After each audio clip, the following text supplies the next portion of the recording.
Bueno, mucha polémica hubo sobre todo en las PASO, Sí. que tenían seguramente bajo la lupa al invitado que tenemos acá. Sí, Pero definitivamente. después hay que también decirlo. hay que decirlo, claro, también para completar la historia, el recuento provisorio en las elecciones generales, es cierto que es una elección más tranquila, incluso por la cantidad de ofertas que hay y porque en algún caso tampoco había internas. En algunos distritos había internas, se generó la idea de que nadie competía contra nadie, pero Sí. en algunos lugares, en algunas secciones electorales, en algunos distritos efectivamente hubo internas o primarias en el Con mes de muchos agosto. candidatos incluso, con Exactamente, 5, 6, claro. 7 Bueno, candidatos. esta era una elección más fácil, es cierto, hay que decirlo, pero digo como que pasó la prueba, digamos. Sí. Se supieron los resultados en un tiempo prudencial, no hubo que esperar tanto y tampoco ocurrió aquello que Sí, había pasado, que se sí, revirtió el resultado en el y recuento tampoco definitivo. lo que se anunció como posible temor, o sea, se intentó temorizar con que iba a haber fraude o algún tipo de... Nada. Perfecto. Bueno, pero no seremos nosotros quienes hablaremos de este tema y sobre todo además el gobierno dijo después de la elección, es más, creo que en el mismo momento en el que sí, celebraban había el que cambiarlo. triunfo, que había que empezar a discutir modificaciones en serio en el sistema electoral en la República Argentina. Nos acompaña Fernando Álvarez, es el director nacional electoral. Así que cualquier reproche que ustedes quieran hacer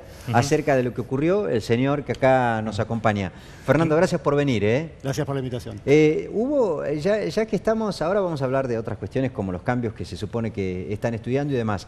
Pero hubo una reformulación del sistema entre agosto y octubre para que saliera todo bien, como finalmente ocurrió. Bueno, mira, el sistema electoral que tenemos, especialmente el recuento provisional y toda la logística que implica, es un sistema, digamos, bastante pesado, ya vetusto, que tiene más de 20 años ya de aplicación en la Argentina, prácticamente sin modificaciones. Claro.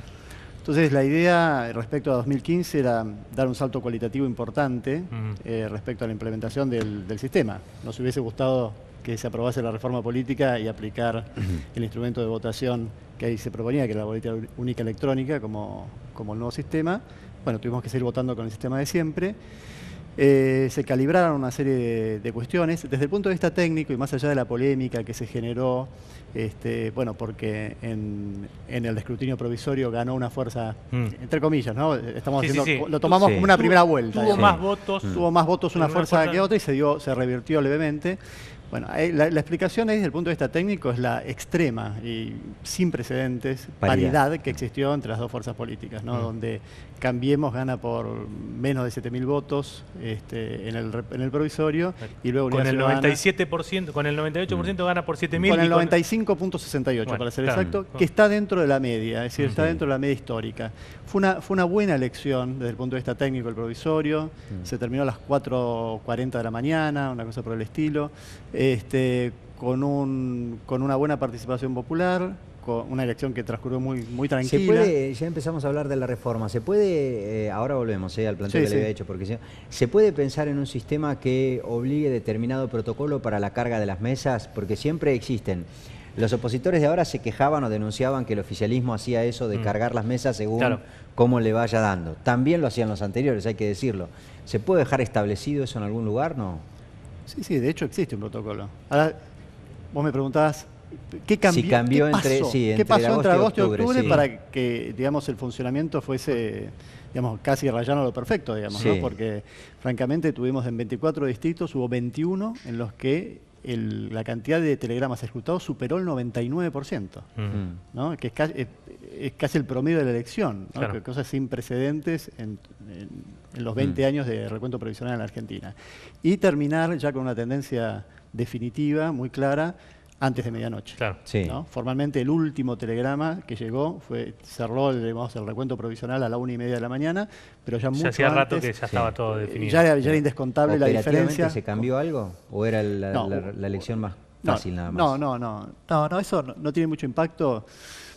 Bueno, hoy después hablo en la Facultad de Derecho, vamos a ver gráficos donde comparamos con 2013 y con otras elecciones de similar dificultad, digamos, y donde, digamos, los guarismos alcanzados en las generales del 22 de octubre fueron absolutamente superiores, ¿no? No, lo que tuvo que ver, nosotros hicimos un análisis retrospectivo, a ver qué había pasado en las PASO. que para nosotros técnicamente fue una buena elección. Es decir, bueno, pero de lo bueno, ¿qué podemos mejorar todavía? ¿Qué margen nos da todavía el sistema, que nos impone limitaciones objetivas, para mejorar? Entonces, ahí se hicieron varias cosas, y las enumero y después las conversamos todo lo que ustedes quieran. Una de las cuestiones que ya había sido un cambio importante respecto a 2015 fue agregar todavía más centros de transmisión del correo, ¿no? Los centros de transmisión del correo son los lugares donde los telegramas son llevados por un oficial de correo y por el Comando General Electoral desde el establecimiento de votación a una oficina del correo, ahí se lo escanea y esa imagen se manda al centro de cómputos, ¿sí? Que es lo que después se va a cargar en el sistema. Entonces, en 2015 hubo 235 en todo el país. En Las PASO hubo 397, ya hubo un incremento sustancial.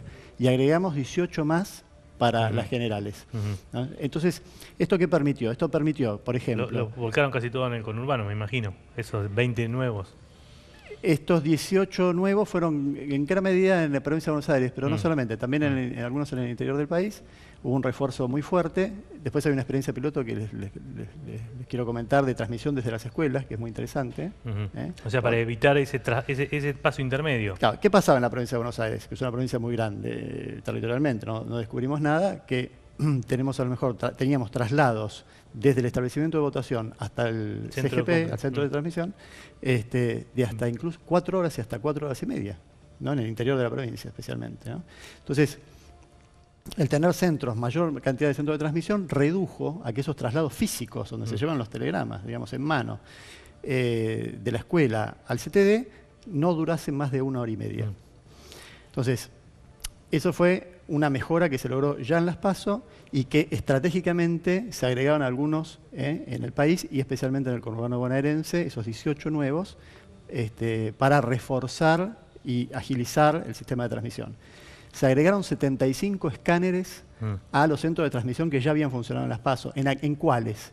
En aquellos que habían tenido mayor demanda. Claro, en los que se amontonaban los telegramas, que se amontonaban los telegramas y no había tiempo para pasarlos. Que no se generasen cuellos de botella. Entonces eso alivió y como ustedes lo vieron, lo vimos todos, el sistema fluyó, ¿no? Piensen que cuando abrimos a las 9 de la noche la publicidad, 26%. Se había cargado el 23, casi el 23%, contra un 2%, un poquito más, en Las PASO. Hablemos de acá para adelante. Entonces, todas estas cosas porque tienen que ver con el control también, la fiscalización partidaria. En los centros de transmisión se agregó una pantalla que informaba en tiempo real, tanto al personal de correo, como a los fiscales partidarios que estaban presentes en los centros de transmisión, como a los miembros de Defensoría del Pueblo que estaban en cada uno de los centros de transmisión, les informaba qué telegrama había llegado y había sido transmitido, tenía una pelotita verde, los que estaban en tránsito, que tenían una pelotita amarilla, y los que no habían llegado, que tenían una pelotita roja. Esto nosotros lo llamamos un sistema de alerta temprana. Le permitía al jefe del centro de transmisión, con los partidos políticos y todo viendo lo que estaba pasando, llamar al rondín del correo y decir, muchachos, miren que me falta... La escuela tanto no está bajando ningún telegrama. Me falta el telegrama de la mesa tal, de la escuela tal, me falta el telegrama X de la escuela X, me falta el telegrama... Entonces eso permitió que no se perdiese tanto tiempo de espera, sino que de manera inmediata, a la medida que iban fluyendo y se veía detectando que aparecían telegramas pendientes, poder reclamarlos inmediatamente. Fernando, ¿hay algún sistema para hablar ya del futuro que sea más seguro, más rápido y que la gente no se confunda, que sea superador de este esquema actual que usted está explicando? ¿Y cuál sería? Bueno, el gobierno presentó el año pasado un proyecto de ley de reforma política que trataba varias cuestiones, pero la cuestión central, sin duda, era la del instrumento de votación, ¿no?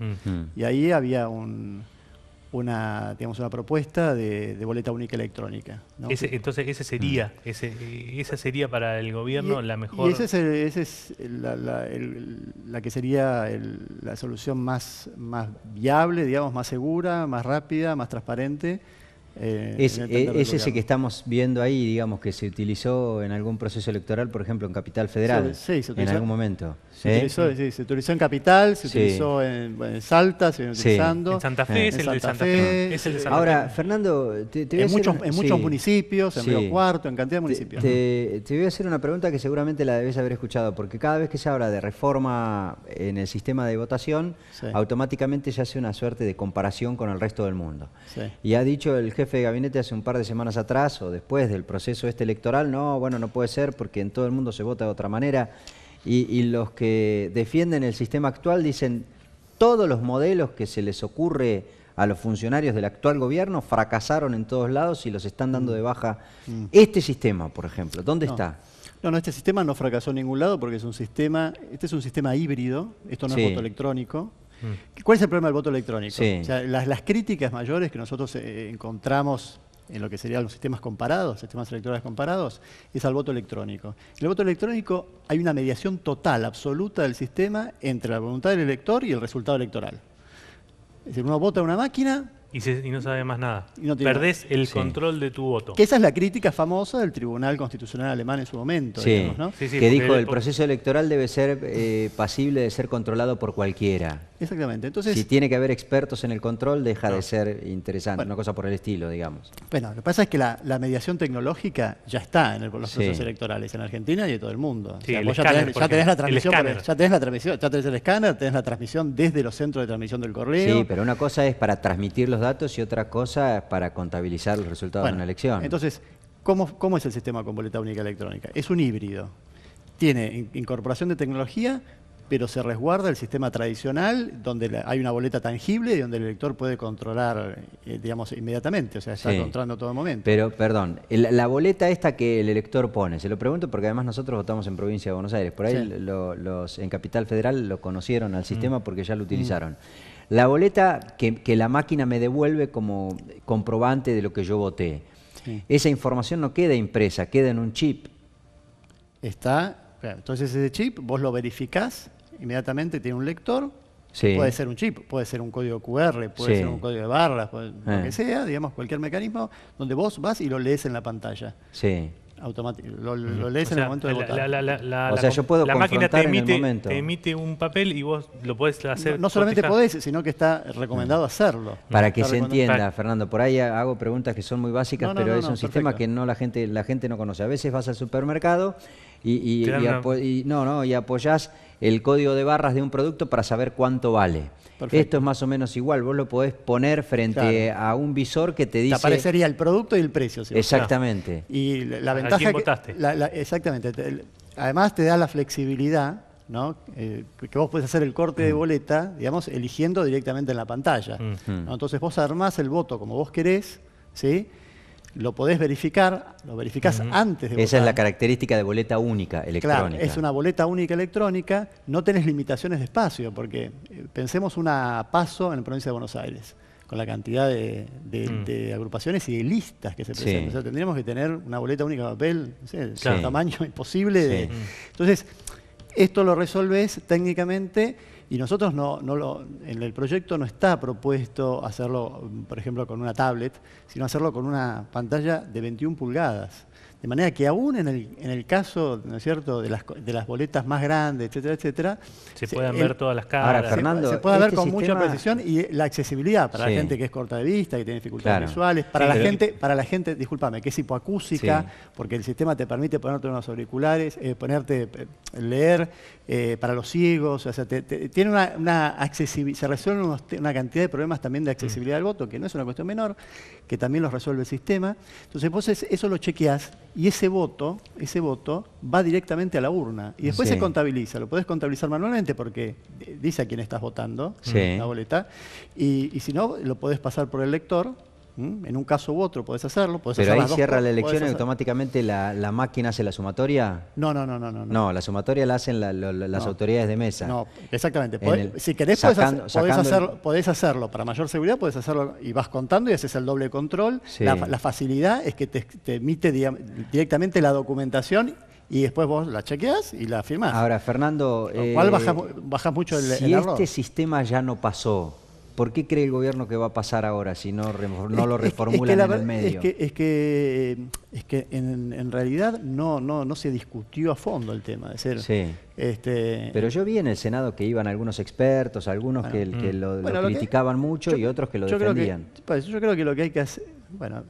Hay una voluntad, digamos, política de no avanzar en un momento, de no avanzar con la discusión y, bueno, está dentro de las reglas de la democracia que eso pase, digamos, ¿no?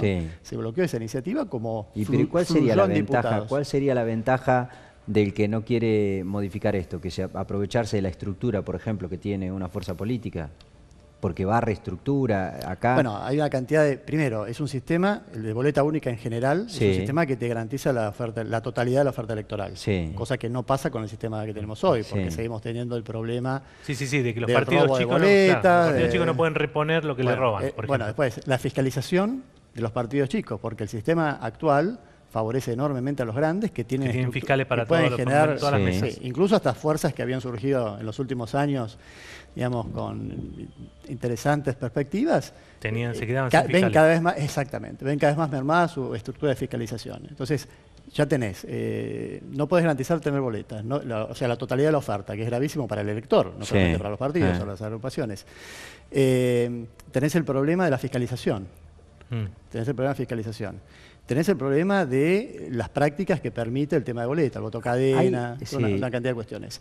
Tenés el problema del costo altísimo que tienen las elecciones en Pero Argentina. ahora, el costo altísimo, la adquisición de estos equipos que habla usted, 21 pulgadas... Esos equipos, la idea es más caro eso la que- idea oficial, no, la idea oficial mira, es la cantidad de... Vos necesitas una máquina por mesa, ¿no es cierto? En el caso de la provincia, 13.000 mesas, Inclusive- 13.000 máquinas, 13.000 televisores. Bueno, sí. Esas son digamos, pantallas táctiles, ¿sí? Sí, que- tipo lo que se ve en los bancos.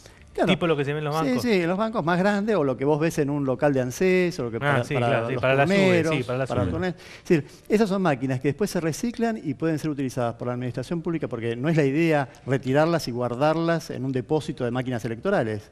Dentro del inmenso parque informático que adquiere el Estado Nacional y los estados provinciales todos los años, ¿sí? Esto es una gota en el océano y eso se va a distribuir entre la administración pública, nacional, provinciales, Sí, municipales, después cuando tenga que volver, escuelas. mira, ¿Hay algún sistema de Porque la estos? obsolescencia de la tecnología es muy rápida. Claro. Fernando, ¿hay algún sistema de esto que no tenga críticas en el mundo, por ejemplo? ¿Algún sistema? ¿Algún sistema de votación Sí, electrónica una variante, o, una digamos, variante qué sé del yo, papel? entre electrónica y papel? Y yo creo Sí. que la alternativa, que todavía creo que no se ha examinado con profundidad en el Senado concretamente, Sí. es esta, ¿no? Es decir, es un sistema híbrido donde se incorpora tecnología para asegurar todos estos beneficios de los que venimos hablando, que te permite también la transmisión desde los establecimientos. Una máquina que no está conectada durante la elección, no Sí. está transmitiendo nada esa máquina, es una máquina boba totalmente, y que permite a las autoridades de mesa la fiscalización in situ, como fue toda la vida, digamos, ¿no? Con la urna, contando los votos, con la fiscalización partidaria. La última pregunta de mi parte, Fernando, ¿qué va a pasar con las primarias? Se habla de reformular el proceso electoral, el sistema de votación es una de las cuestiones que se estudian, y la otra es la sin razón de ser de las primarias, una cosa por el estilo.